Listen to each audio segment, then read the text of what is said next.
Ayan mga buddy, Sabiki Rattler pa rin yung gamitin natin. Bali ito yung bago natin ginawa, pink yung kulay. Yan, dalawa lang yung hook. Subukan natin kung makakadali si Sabiki.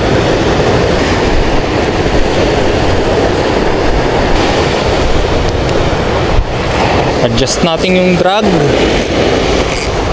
Before tayo magka-cast, chine-check natin yung drag. First cast.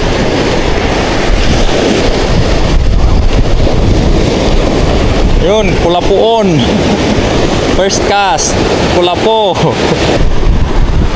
Sabiki, 20 grams. Yan, malayo-layo yung cast natin.